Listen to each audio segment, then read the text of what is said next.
Mimi vile nisikia hayuko, mimi nilishangaa. Mtoto wangu alienda akitembea, tunaenda vizuri, akaza tukuje na mtoto alienda kukufa. Njeri sitamwona tena, alikufa tu hivyo. But unachukua mtoto unaweka kwa box, twins, na mtoto analia ndani ya box. Who are you? The worst thing ati alijizalisha mtoto wa kwanza. Madaktari wakiwa hapo wanapiga story.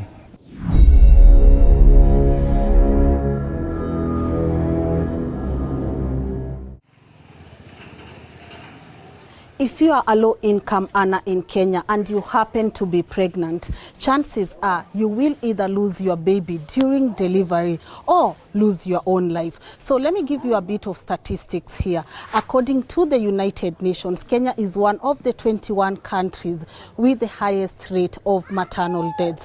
I have come to Mukuru kwa Njenga to speak to women who say they lost their children to what they term as negligence of the highest order by the doctors and the nurses. Estina Ndonge is one such mother whose tragic tale of how she lost both her daughter and grandchild left her under unimaginable pain. Ilikuwa Wednesday, Tuesday. Lakini hiyo Monday usiku Njeri alianza kuumwa, uchungu unapotea. Tukampeleka hiyo hospitali ya Kana. Kupimwa, huyo daktari alikuwa mwanaume. Akaniambia huyu Njeri njia imefunguka. Tukaenda nyumbani, nikamwambia Njeri ukijifungua omba simu unipigie, ndio yake alinipea nikuje nayo. Mimi nikakuja nyumbani. Saa 3 tukaamuka twende tumwangalie, tukimpelekea chai. Ndio mimi nilikuwa nafikiria nitapata amejifungua. Kwenda nikamuita. Nikamwambia watchman aniitie. Njeri akakuja, akasimama mpaka mami naumwa. Mami naumwa. Akarudi huko ndani.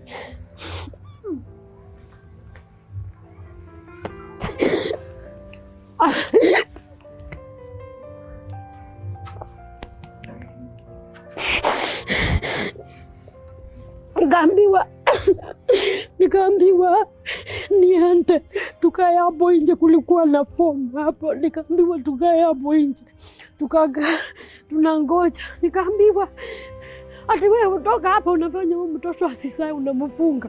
Tukaanza kuenda kutafuta mahali pengine, tukakaa. Saa 6 ikienda ndio nilipigiwa simu, nikaambiwa Njeri mtoto anakuja akirudi. Mimi nikajua wananiambia twende apewe rivaru. Nikaenda kuingia, Njeri amewekwa maji. Njeri akaniuliza nani amenifanyia hivi. Njeri, madaktari ni wanawake 3. Mmoja anakuja, anasukuma na nguvu, anasukuma, anachoka. Mwingine anakuja, anafanya, anachoka. Mwingine anakuja, anafanya, anachoka. Wanambadilishana hivyo. Nikauliza simpe mtoto rifaru. Ukiangalia unaona kichwa tu imetokea. Ati mashindano ni kushinda wakimfanya. Nikamuuliza mnamfanya wani? Akaniambia wanamfanya mtoto akikwama. Wanafanyanga hivi.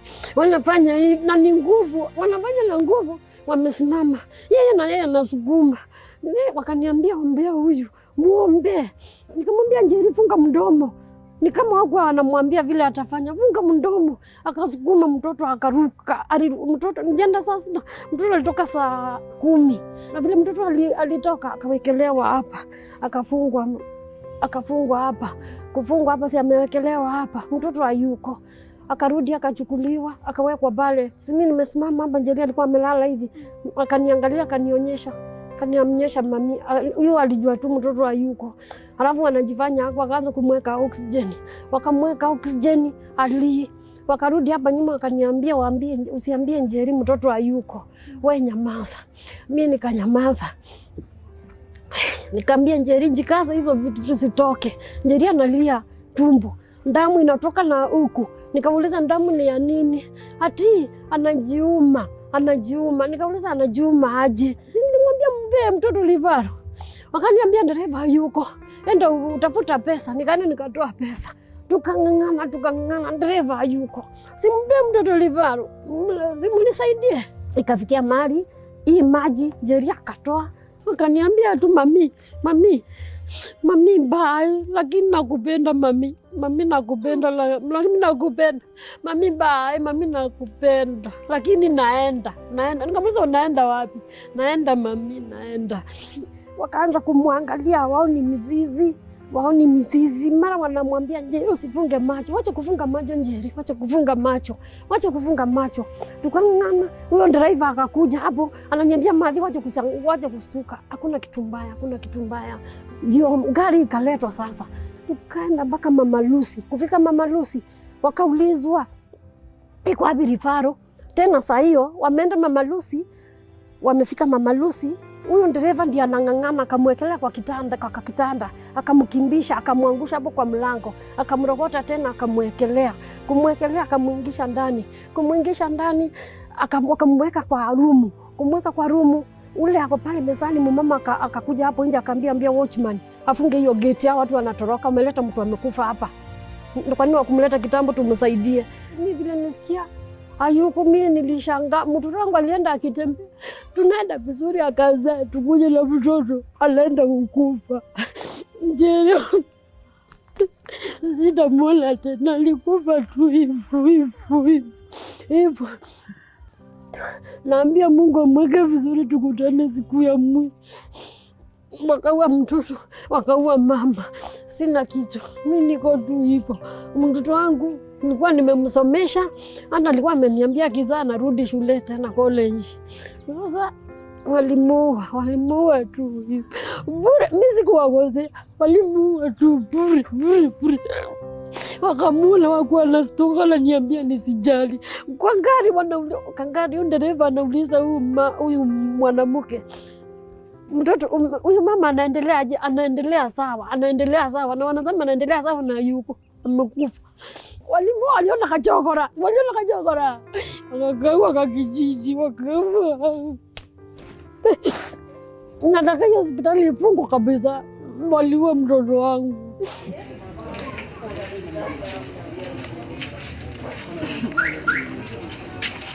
We then met Maslin Ongachi, who, even though unlike Njeri survived the ordeal, a traumatized young girl with broken dreams was formed. Ilikuwa first time yangu kukua mama wa twins.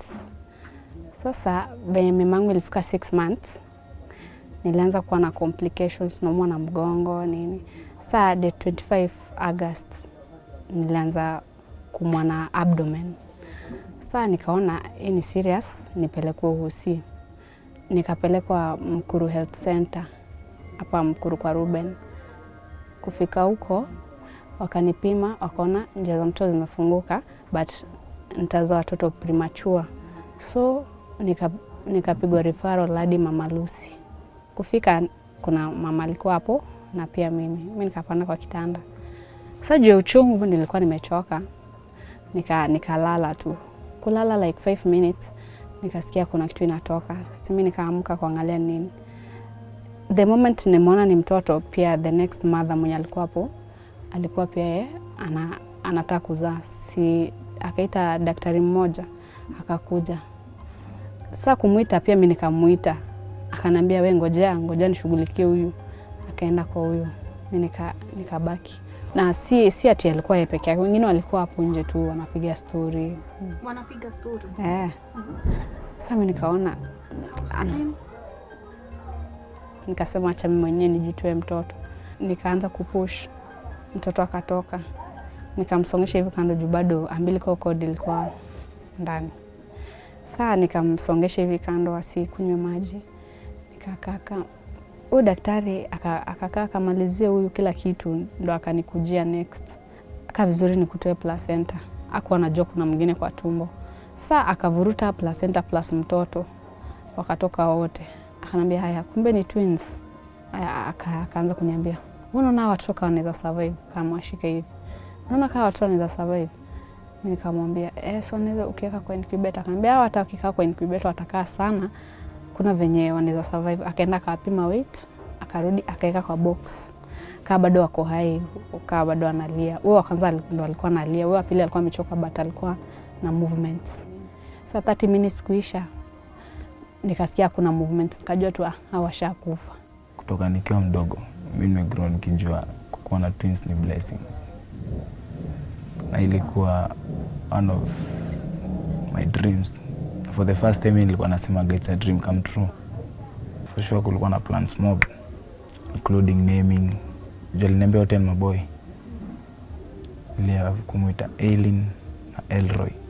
Lakini dreams zikakuwa shattered hiyo siku alienda Mama Lucy kuzaa. Lakini ikaenda venye ilienda juu ya negligence. Maybe juu anaona Masi ametoka ghetto.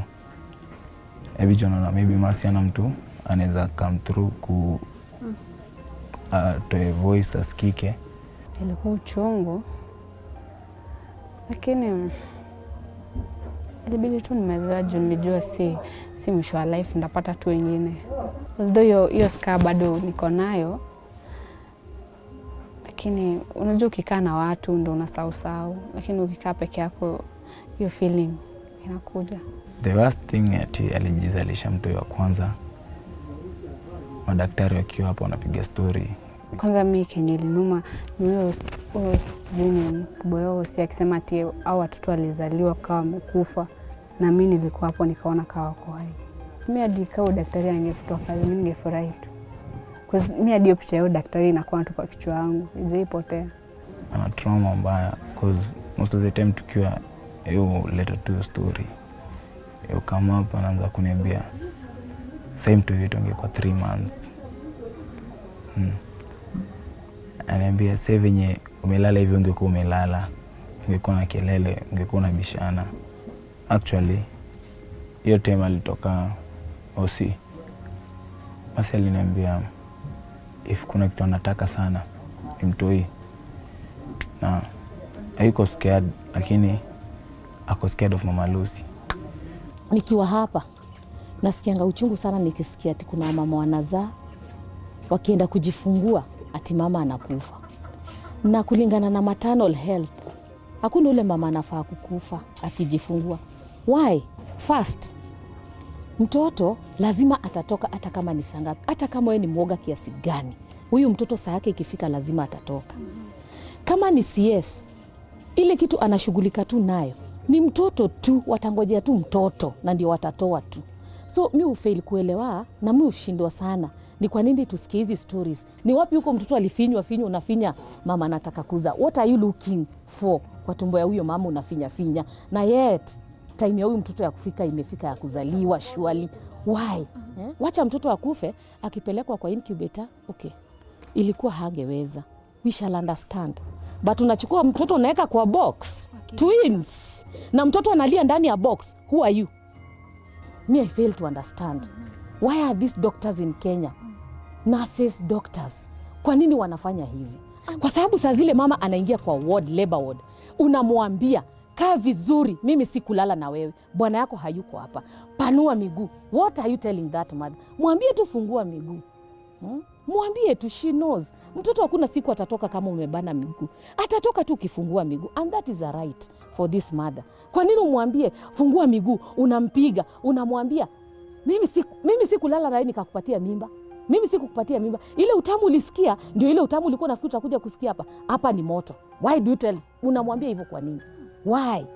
Tuko na Aga Khan Hospital, tuko na Mata Hospital. Na hizi cases ni once. But Mama Lucy, it is something that it is going on. In Kenyatta, something that is going on. Beside that, children wanauzwa tu kila saa na they are aired. Nothing is being done. Then why is Mama Margaret ana fundraise yo Beyond Zero campaign ya nini? What for? Awache. We are fed up. Our mothers are dying. Our children are dying. Wawache tu. We are fed up.